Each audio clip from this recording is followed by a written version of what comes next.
morning friends আমি এতিয়া video' এটা বনাবলৈ লৈছোঁ এতিয়া শুনোৱে কিবা কিবি ক'ব আপোনালোকে শুনি যাব দেই অসমৰ ৰাজ্যিক জন্তু এশিঙীয়া গঁড় অসমৰ ৰাজ্যিক পক্ষী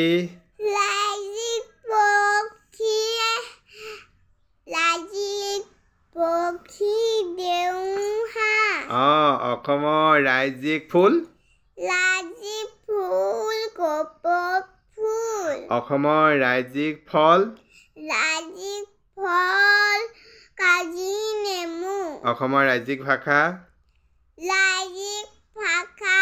অসমীয়া অসমৰ জলজ প্ৰাণী শিহু অসমৰ ৰাজ্যিক পানীয় চাহ পানী অসমৰ জাতীয় উৎসৱ বিহু অসমৰ জাতীয় নৃত্য বিহু নৃত্য অসমৰ জাতীয় সংগীত মোৰ আপোনাৰ দেশ আৰু কোনে লিখিছিলে ৰখৰাজ লক্ষ্মীনাথ বেজবৰুৱা আজিলৈ আহোঁ ধন্যবাদ কৈ দিয়া ধন্যবাদ লাইক কমেণ্ট কৰি দিব লাইক কমেণ্ট শ্বেয়াৰ কৰিব ধন্যবাদ ধন্যবাদ